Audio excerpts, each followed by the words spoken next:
radio. Shout it.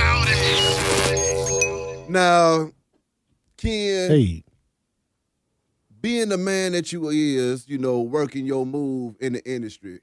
First of all, watch your podcast, and I loved it. Hey, I appreciate Once again, that. so like when you say what you say about being able to see somebody else do something to do the same damn thing and loving it, your podcast, that one with Toon was out the damn chain. I appreciate that. One with Rico Wade was out the damn chain. I appreciate that. Talk to me about when you and Rico got in there after y'all hadn't spoken in so long, man, and y'all just had to hash it out on camera. Man, that was something for me that had to happen. Ooh. I felt like it was a part of me still left in 1996 that, you know what I mean, that I needed to go back and get. I feel you. And I just felt like I couldn't, because I know he didn't know me. And we've never really talked. It's always been action and moving and grooving, and he don't know me. Like, even when people see this interview and hear this, I promise you, man, even people been around me for years, they don't know Ken. Yeah. You know what I mean? So what happens is, at a young age, when you so caught up in trying to get these dreams and make these dreams happen, that's all you see. You're not caught up on, you're not even thinking about nothing else. Like I say, that's why on the interview I was saying, like, you're like a tornado. On your way to success or on your way to reaching your goals, you're like a tornado, and you never realize how much debris you're leaving behind.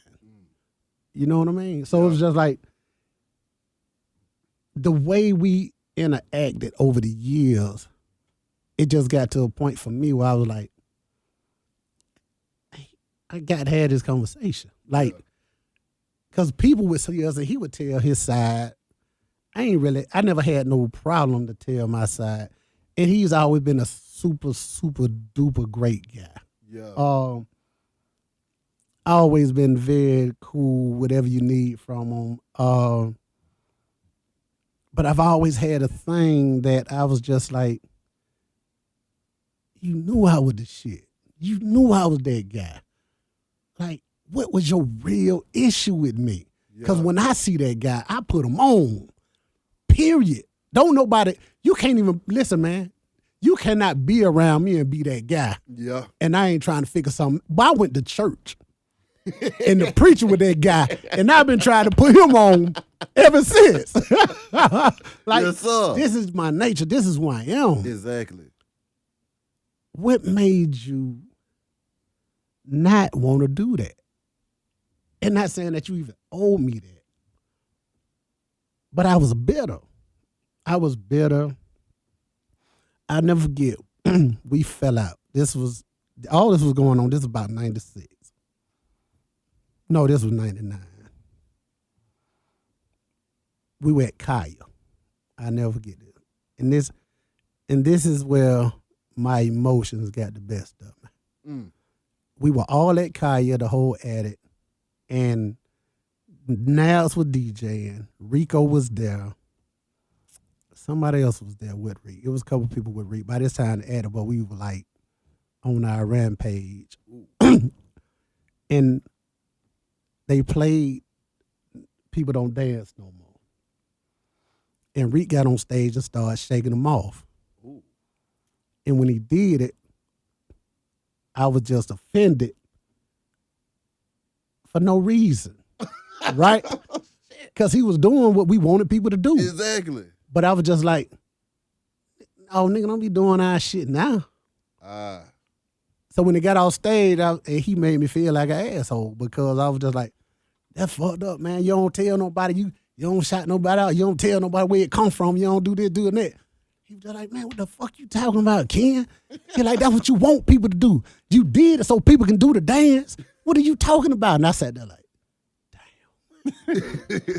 Yeah. I did.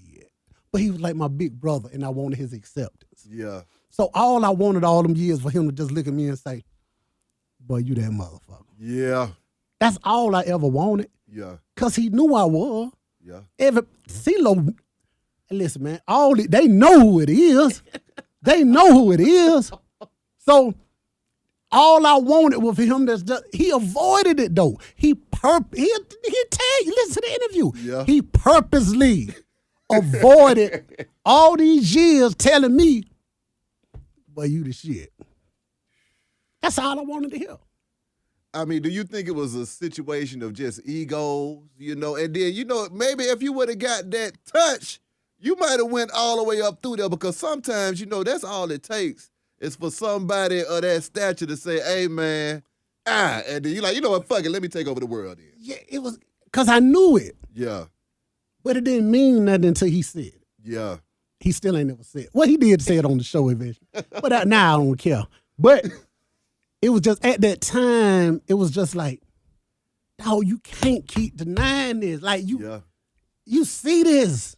And I'm doing it with you. I'm here. I ain't trying to outshine nobody or do that. Listen, man, in order to be a great leader, you got to be a great follower. That's right.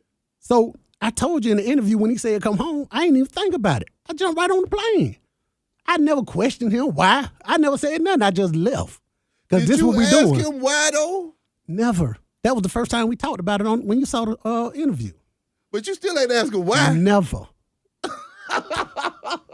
Never. Now, if you listen to the interview, he said why. Which the time was off. Yeah.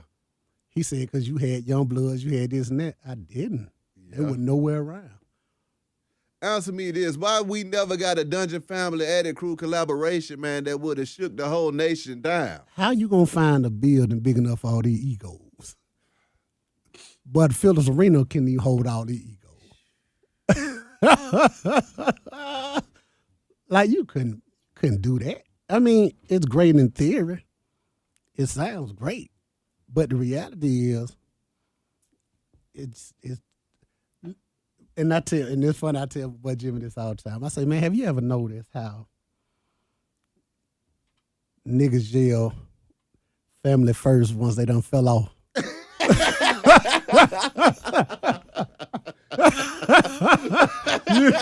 you know what I mean? So it's just like, when it's on, man. When that popcorn going, boy, that mother popping. Yeah.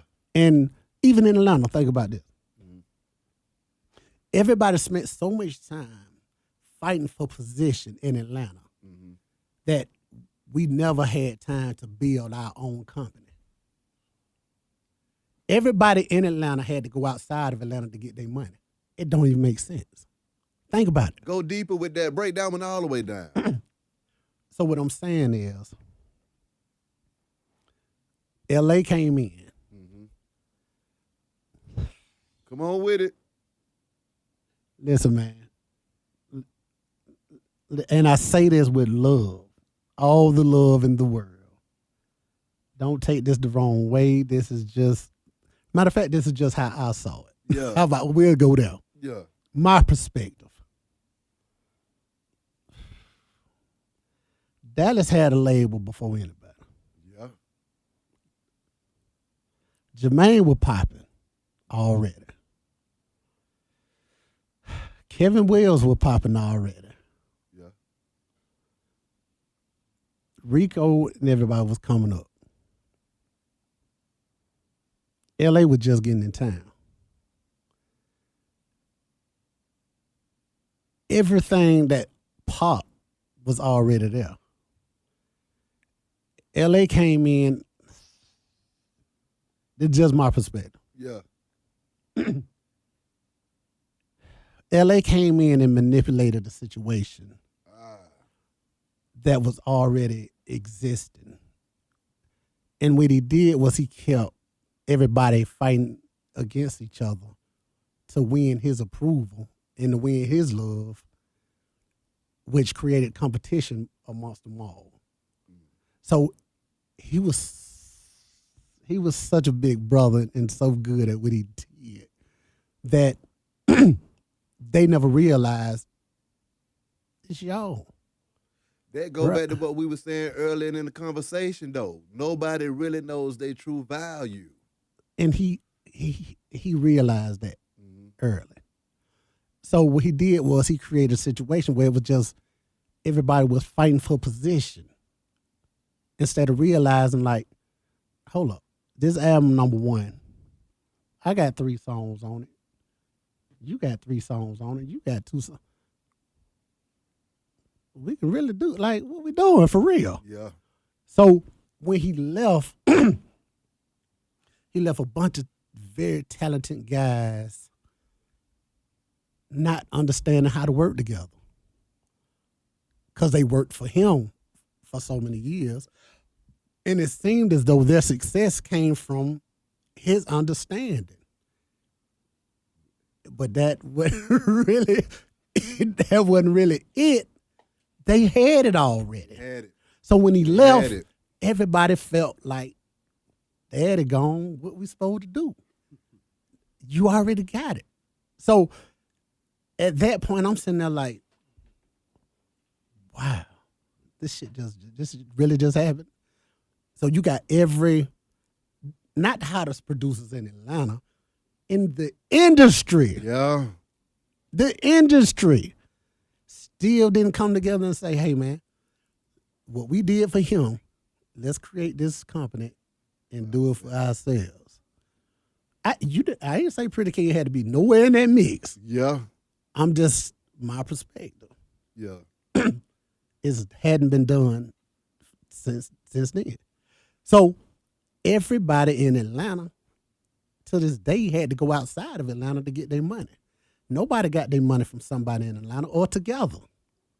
So everybody fought for position and wanted to be the man of Atlanta, that they left a gap wide open where the business is still not in Atlanta. So if we've been running the game for 20-some years, why are we still getting on the plane to go get a check?